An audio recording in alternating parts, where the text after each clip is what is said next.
जिस रिसर्च के बारे में मैं बताने जा रही हूँ, अच्छा यूजुअली मेरे माइंड में ये बहुत बार क्वेश्चन आया भी, लेकिन इसका जवाब मुझे नहीं मिल सका। तो एक रिसर्च में पढ़ रही थी जिससे मुझे उसका जवाब मिल गया। आई एम श्योर बहुत से लोग ऐसा सोचते होंगे कि हम अपने दांतों को साफ करने के लिए टूथब्रश अच्छे से अच्छा लेकर आते हैं, उसको अच्छे से अच्छा यूज़ करते हैं, उसको चेंज भी करते रहते हैं। लेकिन क्या कभी किसी ने सोचा है कि ये टूथब्रश पे भी तो जरासीम हो सकते हैं जो हमारे अंदर जाएंगे, और स्पेशली हम अपना टूथब्रश जो है वो वॉशरूम में रखते हैं।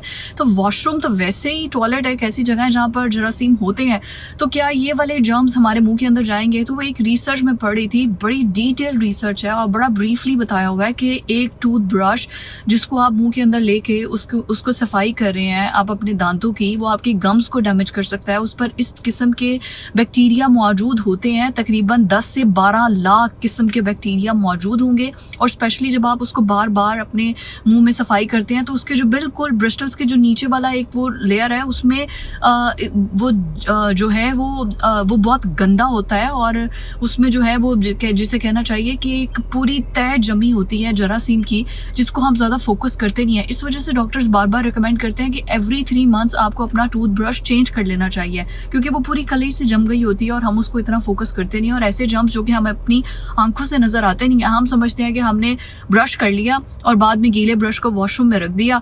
अब वो जो वॉशरूम है वहाँ पर जाहिर है अगर आप टॉयलेट भी वहीं पर यूज़ कर रहे हैं तो उसके जर्म्स भी मौजूद होंगे जो कि हवा में फैलते रहते हैं। अगर कोई विंडो वहाँ पर मौजूद है तो हवा में जो ज़रात होंगे गीले ब्रश पे वो बहुत जल्दी आ जाते हैं, और उसी ब्रश को हम जो है वो मुंह में कर लेते हैं।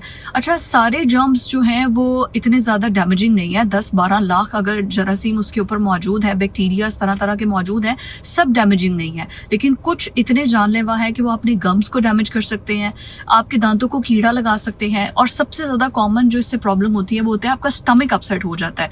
तो उसके लिए बड़ा आसान तरीका जो साइंटिस्ट बताते हैं, उसका हल ये एक तो बताते हैं कि आप जैसे ही ब्रश किया, ब्रश करने के बाद आप उसको रूम में ले आए और स्टैंडिंग पोजीशन में उसको खड़ा कर दें ताकि वो रूम टेम्परेचर में ही जो है वो उसका मॉइस्चर एब्जॉर्ब हो जाए।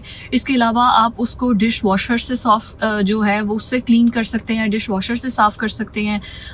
इसके अलावा आप जो है वो अल्कोहलिक जो पैड्स हैं या अल्कोहल के अंदर उसको डिप कर दें तो भी उससे सारे जर्म्स जो हैं वो साफ़ हो सकते हैं। एंड मतलब तरह तरह की चीज़ें बताई गई हैं जिसको आप करके, और इस ब्रश के ऊपर बेसिकली जिन दांतों को और मुंह को साफ़ करने के लिए ऑरल हाइजीन के लिए जो ब्रश लेते हैं, उस ब्रश का हाइजीन और साफ़ सुथरा होना बहुत ज़्यादा ज़रूरी है, वरना फ़ायदे से ज़्यादा वो आपको नुकसान ही देगा।